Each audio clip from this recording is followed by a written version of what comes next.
Sabay-sabay natin alamin ang mga kaganapan na nangyayari sa ating bansa.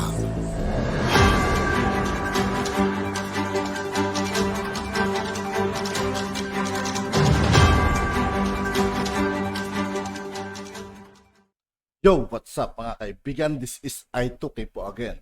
Ngayon nandito ulit tayo sa channel ni Banat Kabayan TV. Dito naman ulit tayo magbibigay ng komento at reaksyon. Kaya samahan nyo guys. Let's go! Ikaw ay inosente hanggat ikaw ay hindi napapatunayan na nagkasala. Pag-uusapan natin ngayon, ito po, no, si Risa Hontiveros po ay sinight for contempt na si Pastor Apollo Kibuloy. Si Senator Robin Hood naman ay kagyat pong tumutol dito po sa pagsasite ng contempt. Ito po, sinight for contempt, no, sabi po ni Risa Hontiveros, pursuant to Section 18 of the Rules of the Senate, as chair of the committee, with the concurrence of one member here with me, I cite in contempt Apollo Carrion Kibuloy for his refusal to be sworn or to testify before this investigation. This committee requests the Senate President to order his arrest so that he may be brought to testify. O, pinaparesto na po para mag-testify. Tulog pa ako. Dahil po hindi umatin si Pastor Apollo Kibuloy sa pinatawag ni Risa Hontiveros, na sa simula pa lang po ay inaakusahan na si Kibuloy, sabi ng kampo ni Kibuloy, pucha, simula pa lang alam mo nang tutunguhin. Alam niyo po na nakakadalawa na po to si Risa Hontiveros. Naging bahagi po siya ng investigasyon sa Parmali.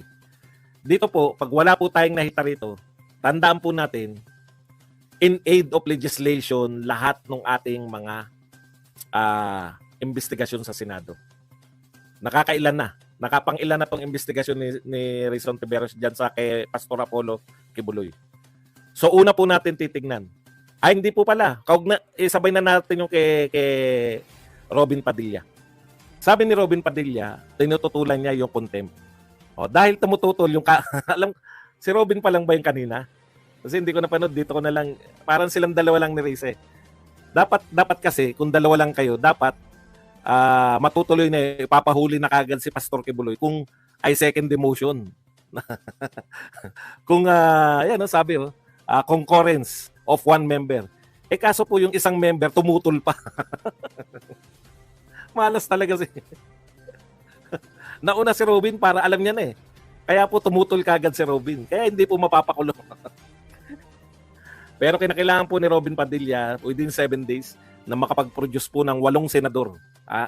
Para alam po natin, 8 senador po ang kinakailangan ni Robin Padilla na tumutol para hindi po makontempt si Pastor Apollo Kibuloy. Nakita niyo ba kung gaano kalaki ang rally? Malamang po ang mangyari po niyan, nagdadalawang isip po siya, solid to. Yan po ang ganyan po magpakita yung power nung rally. At nakikita rin po ng mga politiko, teka muna, hindi lang yung mga nanood sa rally. Hindi lang yung mga nagpunta sa rally yung impact. Ang tataas ng mga views nung mga nag-cover ng rally. Ayun po, hindi po ini-ignore ng yun. Hindi po may pwedeng i-ignore. Marami kang makukuha niya na Senator Robin Hood. So dalawa po abangan natin. Mahuhuli kaya si Pastor Kibuloy? Ikalawa, makakagawa kaya ng batas si Risa Hontiveros? Kasi po, pag wala rin po yung nagawang batas, nag-aaksaya lang talaga tayo ng pera. Okay lang sana kung sumisikat siya sa ginagawa niya. Hindi rin naman po niya kinasisikat. Actually, sila ni Tambi, yung ginagawa po nilang pampasikat yung ginagawa ng mga yan. Dalawa silang gusto magpasikat Si Tambi, yung pagmumukha niya, nakabalandra, namimigay ng kung ano. Kulelat pa rin. Dalawa sila ni Risa, nag-battle of the kulelats. Hindi na po uso ngayon yung Alam na ng tao kung sino yung matunay na naglilingkod. Okay, punta po tayo rito. Abangan namin yan, Kinakailangan na Senator Risa, mayroong kang batas na magawa diyan, kundi sayang na naman ang pera natin. Bakit po sayang? Nagsampa na po yung DOJ ng kaso kay Kibuloy. Yun na po yung proper, Kasi kung may kaso na, Wala nang silbi yung investigasyon nyo kung hindi ka makakagawa ng batas. Kung ganyan lang po pa na investigasyon at walang batas. Kasi inaksayan nyo yung pera namin nung Parmali. Wala rin na parusahan sa Parmali. Bakit? Pinulitikan nyo eh. Inugnay nyo yung Parmali kay Duterte. Walang testigo, walang material evidence, walang ebidensya na nag-uugnay kay Duterte. Nung nagsulat ng committee report, si Duterte ang may kasalanan sa Parmali. Kaya tigil-tigilan nyo kami riyan sa kapapasikat nyo. Wala na pong sumisikat dyan sa Senate hearing. Alam, nagagalit po lalo yung tao. Ngayon, ang pampasikat ngayon, Masyado naman. mag-rally kayo. Direktahan yung kumampi. Hindi man ako kumampi, tol. Ito naman, oh. Masyado naman panghusga yan. Isa ka dun, eh. Oh. Masyado mo akong hinusgahan. Ang tawag dyan, demokrasya. Bilib pa naman ako sa balbas mo. Ikaw talaga, akala ko naman, kaisa kita. Hindi, ano yan, democracy. Democracy. Meron akong mga, katulad nung kinausap ko, si Ma'am Risa. Meron tayong mga personal na dahilan, pare. Na pag sinabi ko sa public, kasi lagi sinasabi ng publiko, hindi man lang niya sinabi kung ano yung dahilan niya. Basta, basta sinalungat niya yung sinabi na yung contempt. May mga bagay kasi na pinag-usapan namin ni Ma'am Risa na para sa akin, yun ang sinabi sa akin ng imam ko eh. Naging un-Islamic ako nung first hearing. Kasi hindi ko nasabi sa kanya na ang posisyon ko ito. Bigla lang ako nagsalita. Kaya nung pangalawang hearing, humingi ako ng 1 minutong suspension. Nagpaalam ako sa kanya na ito ang posisyon ko. Personal ko to. Ito ang aking paniniwala. Buong paggalang sa'yo. Hindi ako yung klase ng tao na mag-grandstanding sa hearing at pagiging chairman ni Ma'am Risa. Aagawin ko sa kanya. Hindi ko ayokong nang sapaw dito. Kapag meron ng tinatanong kayo sa aking media tungkol sa ibang committee, ang lagi kong sinasabi, teka, hindi ako spokesman ng committee na yan. Nakakahiya doon sa chairman. Kasi ayokong mang-agaw. Hindi ko naging ugali yun. Ngayon, kung ang tao, sinasabi mo na kinakampihan na, ang bihira naman. Demokrasya, tol. Meron akong sariling dahilan eh. Ang sarili kong dahilan para sa akin, nagiging biktima si pastor kasi nilabanan niya yung NPA. Yun ang sarili kong wala tayong hindi deserve para sa mga mata ko ng isang tao ang tingin ko bayani sa pakikipaglaban niya sa komunista na naging kasama ko. Ganitong klase papayagan ko ma-iskandalo. Teka muna.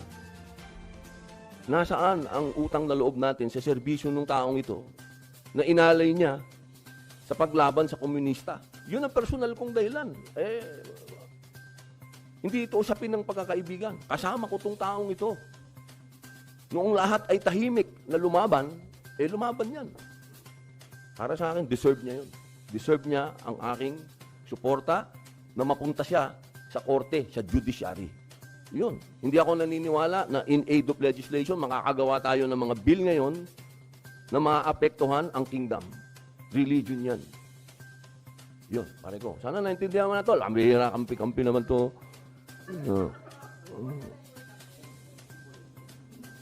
Napakalaking bahagi ito para sa akin. Una, sa usapin ng demokrasya.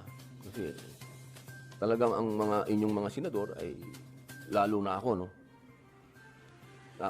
Kung makapansin nyo, kapag yung paggalang na ibinibigay ko sa kapwa senador, masyadong mataas sa akin yun, yung ganong klaseng. Kasi democracy tayo eh. Katulad nitong kay Ma'am Senator Risa Ontiveros, sa malalim na pagpupugay at paghingi ng paumanhin sa kanya, ako talaga nakikiusap lagi sa kanya at humihingi ng paumanhin kung ako'y sumasalungat. Hindi sa kadahilanan na gusto ko siyang sagasaan o kung hindi yun ang pangalan ng demokrasya dito sa Senado. Kaya, ano man ang kahinatnan nitong aking motion na bawiin sana yung content, ang mahalaga sa akin dito, pinaglalaban ko to. Kasi demokrasya ito eh. Magkakaiba tayo ng prinsipyo. Hindi ito usapin ng kaibigan ko, si pastor. Hindi yon. At yun nga po mga kaibigan, dito po nagtatapos ang ating reaction video. Muli ako po si I2K ng Sundalo ng Donggalo. Maraming salamat sa patuloy na pagsuporta. Peace out.